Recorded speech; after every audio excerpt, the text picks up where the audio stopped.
আসসালামু আলাইকুম। আমরা আজকে একটা অলিম্পিয়াড টাইপ কোশ্চেন সলভ করব। মানে এগুলো আমরা প্র্যাকটিস প্রবলেম আর কি। আমরা এই সুন্দর ম্যাথটি এখন সলভ করব। দেখি আমরা সলভিং এ চলে যাই। যে আমাদের একটা কোশ্চেন বলা আছে, এই কোশ্চেনে একটা বর্গ দেওয়া আছে। সেই বর্গের মধ্যে একটা চতুর্ভুজ, একটা বৃত্ত আছে, আর বৃত্তের এক সাইডে একটা চতুর্ভুজ দেওয়া আছে। এই চতুর্ভুজটা কি? এটা হচ্ছে একটা আয়ত। একটা আয়ত দেওয়া আছে। আয়তর দৈর্ঘ্য বলা হয়েছে 2 সেন্টিমিটার আর এর প্রস্থ বলা হয়েছে 1 সেন্টিমিটার। এটা আমার 2 সেন্টিমিটার আর এটা আমার 1 সেন্টিমিটার। কারণ কোশ্চেনটা হইতেছে এটার যে এই বড় বৃত্তটা আছে, এই বৃত্তটার ব্যাসার্ধ মানে আর কত? এই বৃত্তের ব্যাসার্ধ চাইছে আমাদের কাছে। তো আমরা বের করি যে ব্যাসার্ধটা কত হবে। এখন মানে কোশ্চেন সলভিং করার ক্ষেত্রে আমাদের বুঝে এটা আমাদের থিংকিংটা কিভাবে করব, যে এই কোশ্চেনটার থিংকিংটা কিভাবে আসবে। আচ্ছা, আমি যদি এই বৃত্তের মধ্যে একটা ব্যাসার্ধ নেই, এভাবে যদি একটা লম্বা একটা ব্যাসার্ধ নেই, আর সর্বপ্রথম আমি থিঙ্কিং করবো যে আমরা এই যে যেইটার সাথে মানে এই চতুর্ভুজের সাথে যে বিন্দুটা আছে ওইটার সাথে আমি বৃত্তের কেন্দ্রটা মিলাই দিব। মিলাই দেওয়ার পর আমি এখানে কি হইতেছে, এটা হইতেছে আর, আর এটাও আমার আর। সেম ভাবে আমি যদি এতটুকু এইখান থেকে কেটে নেই, তাহলে এইভাবে আসলে এতটুকুর মান কত আমার? এতটুকু হইতেছে আমার এই 1 সেন্টিমিটার। এতটুকুর মান কত? এতটুকু আমার 1 সেন্টিমিটার। তাহলে বাকি যে এতটুকু থাকবে, বাকি এই এতটুকুর মান কত হবে? r-1 centimetre. এবং একইভাবে আমরা এই জায়গায় একটা লম্ব করে নেব, ঠিক আছে? এই ক্ষেত্রে আমরা ওইটার মতো যদি বিবেচনা করি, যে আমি এখান থেকে এই যে আমার যে এতটুকু অংশটা আছে এতটুকু যদি কেটে নিই, তাহলে এতটুকুর মান কত থাকবে? এতটুকু আমার 2 সেন্টিমিটার, আর পুরোটা হইতেছে আমার r, আর এতটুকু হলে কত হবে? এতটুকু হবে আমার r-2। এখন যদি আমি একটা জিনিস খেয়াল করি, যে আমার এটার মান হইতেছে r-2, এটা হইতেছে r-1।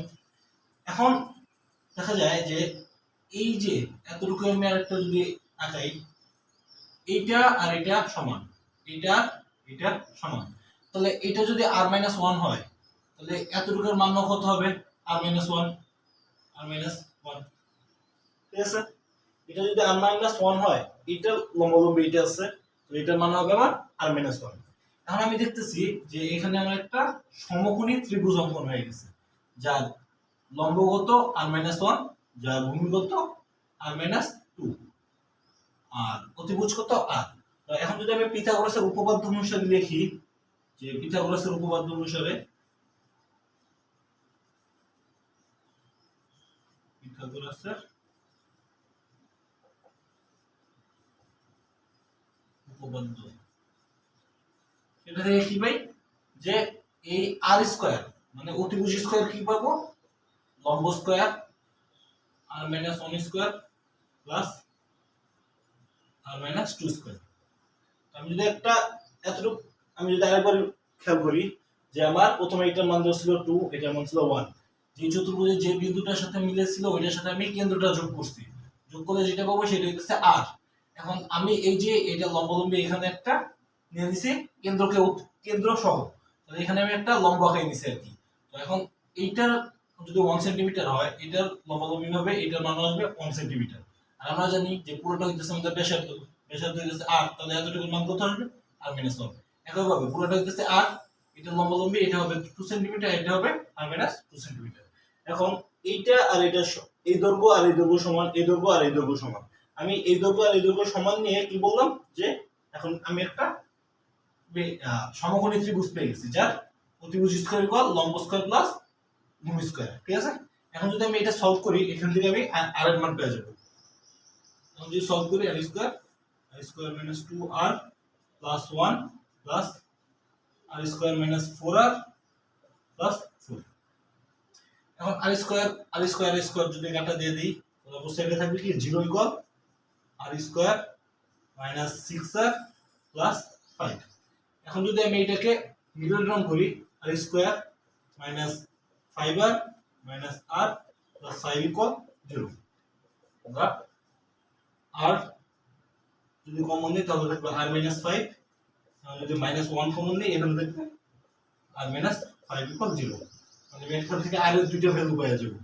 r মাইনাস 5 আর হইতেছে r মাইনাস 1। এখন এটা থেকে যদি আমি দেখি যে কয়টা মান আসতেছে, একটা আর দুইটা মান আসতেছে, একটা হইতেছে আমার 1 আর একটা মান হইতেছে আমার 5। এখন দেখি দুইটা মান সেন্টিমিটার এককে, ঠিক আছে। এখন r এর মান যদি আমি 1 নেই, সেটা আমার এটা সমান সমান হয়ে যাইতেছে, তার মানে পুরো বৃত্তটি আমার অঙ্কন হইতেছে, তার মানে r এর মান আমি 1 নিতে পারবো না, তাহলে আমার r এর ফাইনাল ভ্যালু আসবে কত, 5 সেন্টিমিটার। আশা করি আমরা এটা বুঝতে পারছি। এখন আর এর থেকে আমাদের এই কোশ্চেনের আরো অনেক কিছু জিজ্ঞেস করতে পারতো, আপাতত এখানে শুধু ব্যাসার্ধ চাইছে, আরো অনেক কিছু জিজ্ঞেস করতে পারতো। যেমন কি চাইতে পারতো, আমরা বলতে পারতো যে এই বৃত্তটার ক্ষেত্রফল কত, তখন আমরা কি লিখতাম পাই আর স্কয়ার, আরটা এখান থেকে বসিয়ে দিতাম, ঠিক আছে।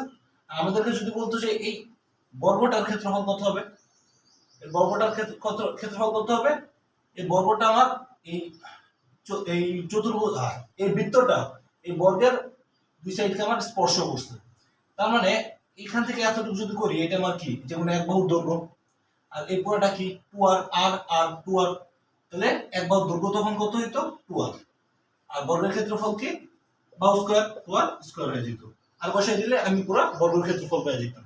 আমি যদি এক বাহুর মান চাইতো, এক বাহুর তো 2r, যদি ক্ষেত্রফল চাইতো 2r স্কয়ার, যদি আমার বৃত্তটা পাইতো তাহলে r স্কয়ার। মানে আমরা যদি এই চিত্রটা থেকে আর এর মান বের করতে পারি, মানে ব্যাসার্ধ বের করতে পারি, এরপর আমাদের অন্য যে কোনো কোশ্চেন দিলে সেটা আমরা সলভ করতে পারবো। আজকের মতো এই জন্যই